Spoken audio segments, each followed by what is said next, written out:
Assalamualaikum warahmatullahi wabarakatuh. Bagaimana kabar anak-anak ibu hari ini? Semuanya sehat ya? Sudah siap belajar? Baik, pagi ini kita akan belajar pada tema 6, subtema 4, pembelajaran 5 dan 6.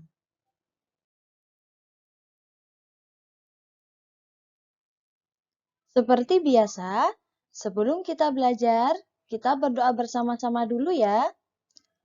Bismillahirrahmanirrahim.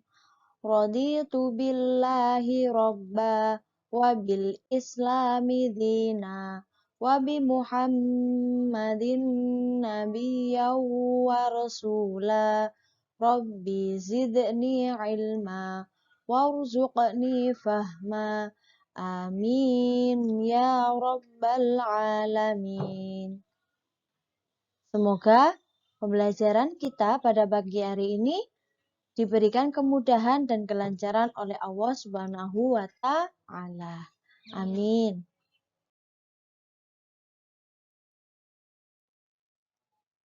Kita mulai pada pembelajaran yang kelima. Baik, kita baca bersama-sama dulu ya. Di halaman sekolah Siti terdapat banyak tanaman. Tanaman itu dirawat dengan baik oleh tukang kebun sekolah. Setiap siswa mendapat tugas merawat tanaman di dalam pot yang terdapat di dekat kelas. Siti, Beni, dan Dayu sedang mengamati tukang kebun bekerja. Nah, ini ada gambarnya ya anak-anak ya. Jadi, Siti, Beni, dan Dayu itu sedang mengamati tukang kebun bekerja. Tukang kebunnya ngapain?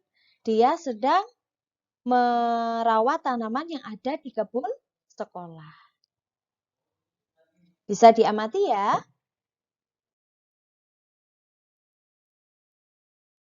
Bacalah percakapan berikut dengan intonasi yang tepat.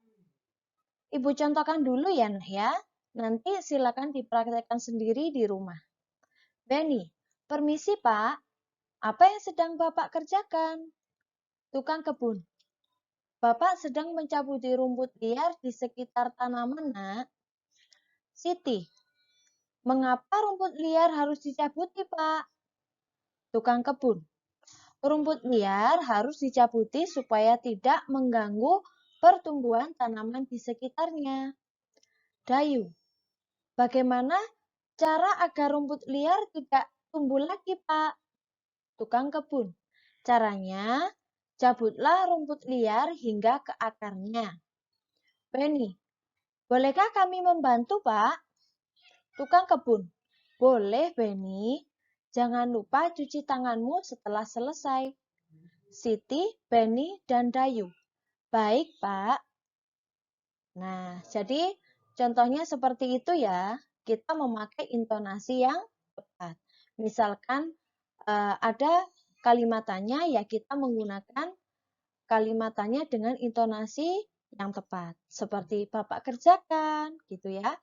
Kemudian harus dicabuti, Pak. Nah, seperti itu. Bisa diperhatikan ya, Nak ya.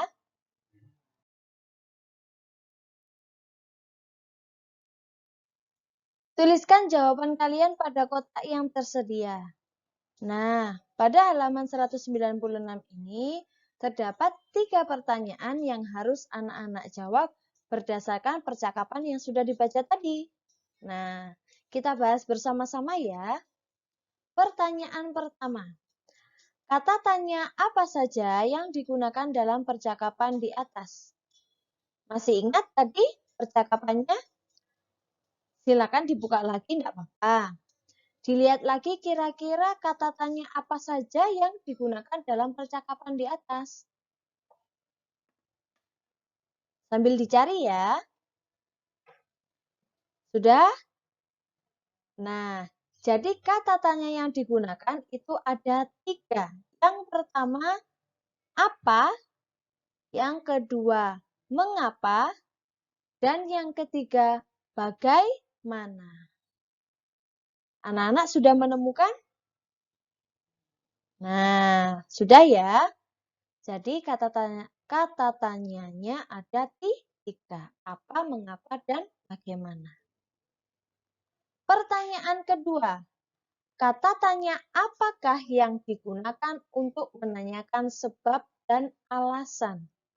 Nah, coba dilihat lagi kira-kira pertanyaan yang mengarah pada tanya alasan dan sebabnya itu kata tanya apa? Iya, benar. Kata tanya mengapa.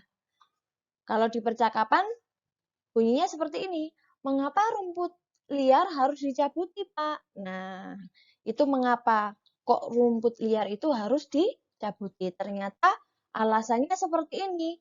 Rumput liar harus dicabuti supaya tidak mengganggu pertumbuhan tanaman. Sampai sini anak-anak paham ya? Pertanyaan ketiga. Kata tanya apakah yang digunakan untuk menanyakan cara? Ayo coba dicari kira-kira kata tanya yang menanyakan cara itu yang apa? Ya, yang diucapkan oleh Dayu. Jadi di sini Dayu menanyakan, bagaimana cara agar rumput liar tidak tumbuh lagi, Pak? Nah, seperti itu ya. Sudah terjawab semuanya ya, Nak ya?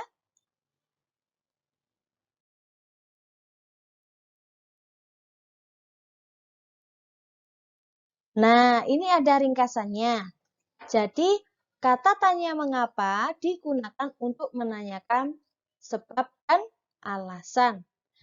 Namun, kalau kata tanya bagaimana digunakan untuk menanyakan cara. Sampai sini anak-anak paham? Ya, jadi kalau mengapa itu menanyakan sebab dan alasan, kalau bagaimana itu biasanya menanyakan cara. Isilah titik-titik pada kalimat tanya berikut dengan kata tanya mengapa dan bagaimana. Gunakan huruf tegak bersambung. Nah, nanti anak-anak silakan menjawab ya di halaman 197. Ibu berikan contoh satu nomor. Yang pertama, titik-titik tanaman harus disiram secara teratur. Nah, kira-kira memakai mengapa atau bagaimana? Ya, yang lebih tepat yaitu memakai kata tanya mengapa. Jadi, mengapa tanaman harus disiram secara teratur? Nah, jawabannya mungkin nanti biar tidak mati, biar tidak cepat layu. Nah, seperti itu. Nah, untuk nomor 2 sampai nomor 5 silakan dilanjutkan ya, Nak ya.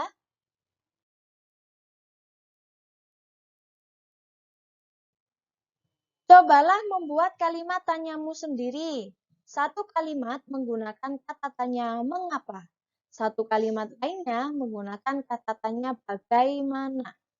Tuliskan juga jawaban dari pertanyaanmu. Ingatlah hal-hal berikut. Gunakan huruf kapital pada awal kalimat.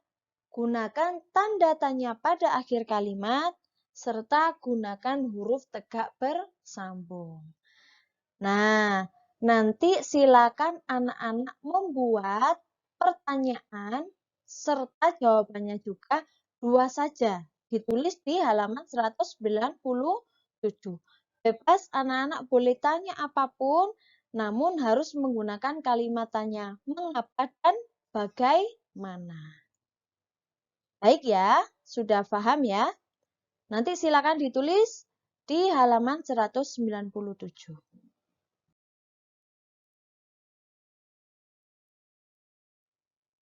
Setiap siswa kelas 2 ditugaskan untuk merawat tanaman yang ada di sekolah.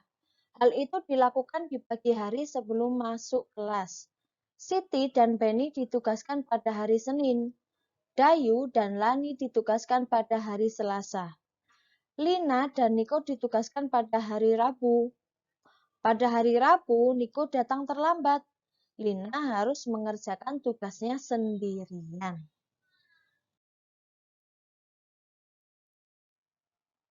Nah, dari teks bacaan yang sudah kita baca tadi, Pada halaman 201 terdapat 4 pertanyaan yang harus kita diskusikan bersama-sama. Baik, kita bahas satu persatu dulu ya. Pertanyaan pertama, bagaimana pendapatmu mengenai Niko yang terlambat?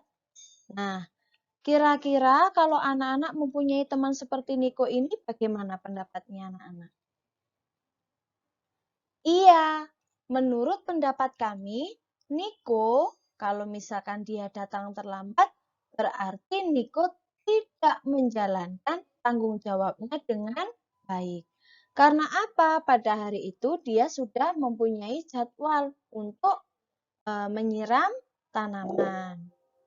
Ternyata Nikonya datang terlambat. Nah, itu tidak baik ya. Jadi kalau kita sudah mempunyai tugas, kita usahakan untuk datang tepat waktu. Pertanyaan kedua, apakah yang dilakukan Niko sesuai dengan tata tertib? Kira-kira kalau Niko itu datangnya tadi kan terlambat, itu sesuai tata tertib enggak? Iya, tidak. Karena jika Niko datang tepat waktu, maka Lina tidak akan mengerjakan tugas sendirian. Dan pekerjaan juga cepat selesai. Karena apa? Tugasnya tadi pada hari tersebut, yaitu tugasnya Niko dan Lina. Tapi ternyata Niko datang terlambat. Jadi Lina mengerjakan tugasnya sendirian. Nah, itu tidak baik ya. Jadi kalau kita sudah datang, sudah mempunyai jadwal, kita harus datang lebih awal. Pertanyaan ketiga, apa yang terjadi jika Niko datang tepat waktu? Kira-kira kalau misalkan Niko datangnya tepat waktu, bagaimana? Iya, berarti Niko itu mematuhi tata tertib itu yang pertama. Yang kedua, pekerjaan cepat selesai dan pekerjaannya tidak dilakukan untuk satu orang. Tapi Niko juga mempunyai tanggung jawab untuk menyiram tanaman. Seperti itu ya. Pertanyaan keempat, apa yang akan kalian lakukan jika ada teman kalian yang melakukan hal seperti Niko? Kira-kira kalau anak-anak ibu mempunyai teman seperti Niko, bagaimana sikapnya? Iya, seharusnya kita menegur atau menasehatinya supaya tidak datang terlambat. Dan mengusahakan datang lebih awal. Begitu ya. Sampai sini anak-anak paham?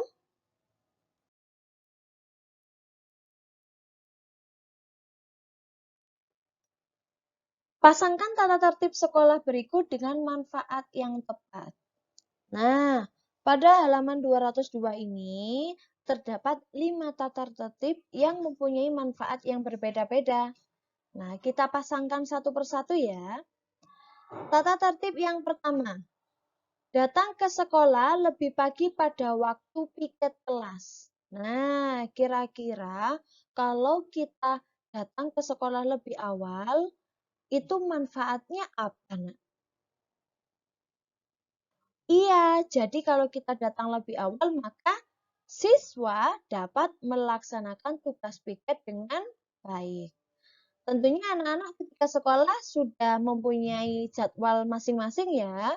Jadi misal Beni mempunyai jadwal hari Selasa, Edo mempunyai jadwal hari Rabu. Nah, itu kita harus datang lebih awal supaya bisa melaksanakan piket dengan baik. Kita pasangkan dulu ya. Tarik garisnya untuk tata tertib pertama ke kotak yang kedua di sebelah kanan. Datang ke sekolah lebih pagi pada waktu piket kelas itu sesuai dengan siswa dapat melaksanakan tugas piket dengan baik. Tata tertib yang kedua, menyiram tanaman di dalam pot. Nah, kalau kita menyiram tanaman di dalam pot, maka manfaatnya iya, tanaman tumbuh subur. Jadi kalau kita menyiram dengan rutin, maka tanaman itu akan tumbuh subur. Selain itu juga dikasih pupuk, juga dibersihkan rumput-rumput liarnya supaya tidak mengganggu pertumbuhan tanaman di sekitarnya. Tata tertib yang ketiga yaitu menyapu kelas. Ayo coba dicari kira-kira kalau tata tertibnya menyapu kelas, apa manfaatnya? Iya, jadi kelas menjadi bersih dan nyaman untuk belajar. Kalau anak-anak belajar dengan keadaan kelas yang kotor, kira-kira nyaman enggak? Tidak kan?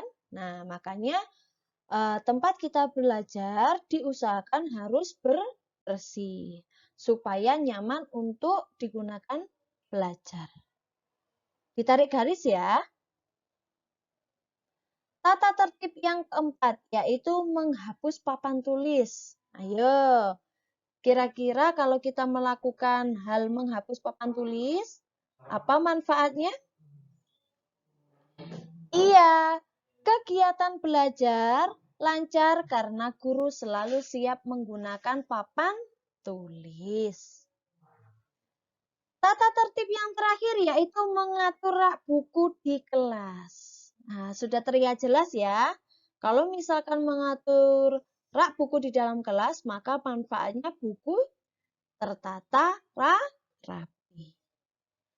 Sudah terjawab semuanya ya, Nak ya?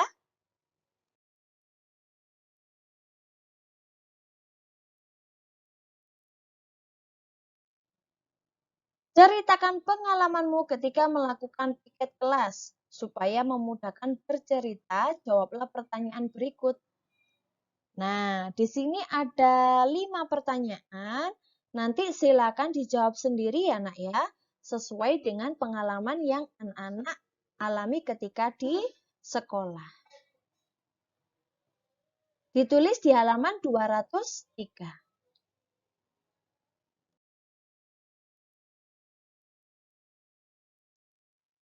Kita lanjutkan pada pembelajaran yang ke-6. Pada halaman 207 ini terdapat teks percakapan yang nantinya anak-anak silakan baca ya.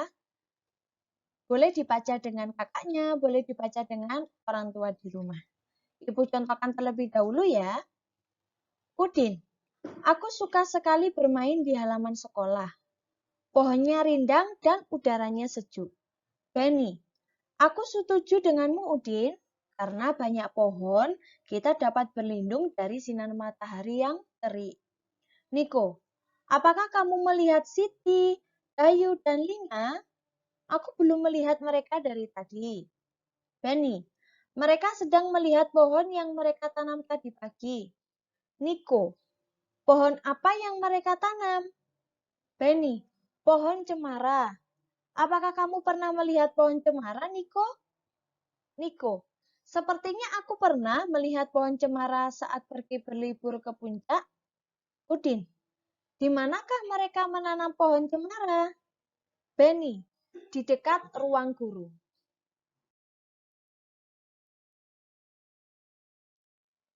Setelah membaca percakapan di atas, buatlah percakapanmu sendiri. Diskusikan bersama teman kelompokmu. Satu kelompok dapat terdiri atas 3-4 orang. Berikut adalah situasi percakapan yang dapat digunakan. Yang pertama, kalian ingin menambahkan tanaman di dalam pot untuk sekolah. Yang kedua, kalian berdiskusi cara merawat tanaman. Yang ketiga, kalian memilih tanaman yang akan kalian tanam di sekolah. Pilihlah satu situasi yang kalian inginkan dan buatlah dalam bentuk percakapan. Tuliskan percakapan kalian pada buku tulis masing-masing. Dalam percakapan tersebut harus terdapat beberapa kalimat tanya. Gunakan huruf besar pada awal kalimat. Gunakan tanda tanya, kata tanya, dan tanda tanya pada kalimat tanya, serta tuliskan dengan huruf tegak bersambung. Nah, ini nanti silakan dikerjakan di rumah, boleh minta bantuan orang tua ya. Kalian membuat percakapan sesuai dengan situasi yang kalian pilih. Jadi situasinya tadi ada 3 ya. Jangan banyak-banyak, singkat saja. Namun nanti harus memakai kata tanya, kemudian tanda tanya, huruf besar pada awal kalimat, dan menggunakan huruf tegak bersambung. Mungkin nanti anak-anak bisa membuat 4 kalimat saja. Tidak usah banyak-banyak.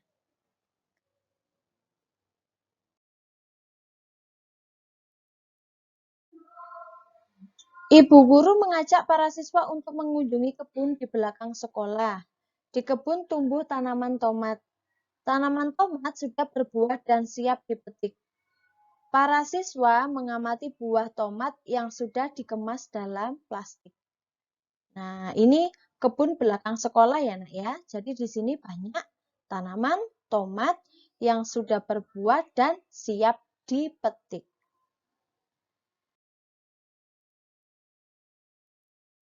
Nah, tadi kan ceritanya anak-anak memetik buah tomat di kebun sekolah. Nah, buah tomat yang dipetik tadi itu dimasukkan ke dalam kantong plastik. Kalau di sini sebutannya kresek gitu ya. Nah, setiap anak itu memetik dengan berat yang berbeda. Ada yang 500 gram, ada yang 1 kilo, ada yang 2 ons, ada yang 5 ons. Nah, coba sekarang kita diskusikan bersama.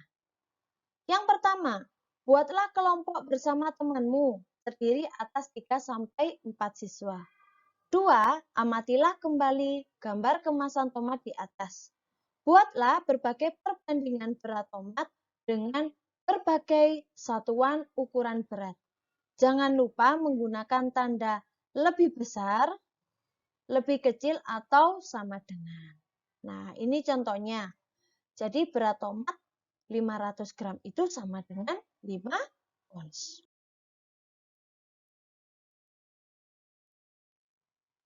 Nah, tadi kan setiap anak memetik buah tomat dengan berat yang berbeda-beda. Ada yang 500 gram, ada yang 1 kilo, ada yang 2 ons, ada yang 5 ons. Nah, kita ingat kembali berat antara satuan yang berbeda. Nah, kalau 1 kilo itu beratnya, misal dijadikan gram, itu setara dengan 1000 gram.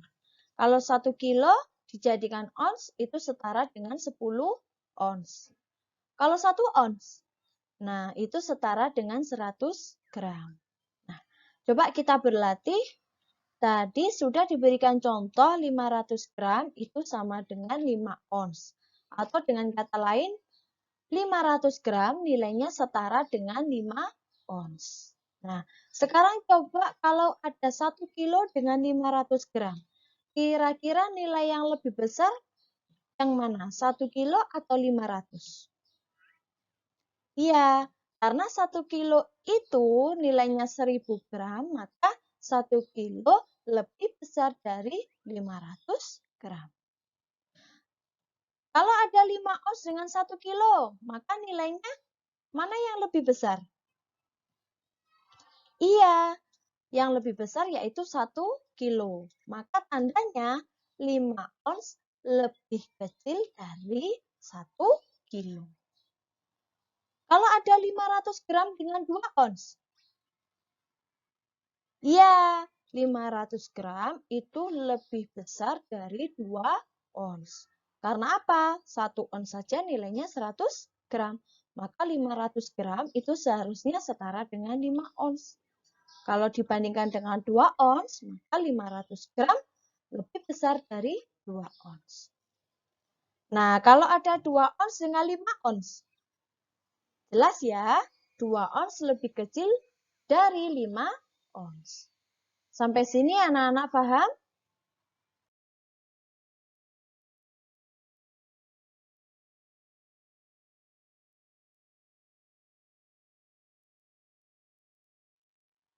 Alhamdulillah, pembelajaran pagi ini telah usai. Semoga nanti anak-anak bisa menerima penjelasan ibu dengan baik dan bisa mengerjakan tugas dengan baik. Baik, kita berdoa bersama-sama dulu ya. Bismillahirrahmanirrahim. Subhanakallahumma wa bihamdika asyhadu an la ilaha illa anta astaghfiruka wa atubu ilaik. Ibu akhiri, wassalamualaikum warahmatullahi wabarakatuh.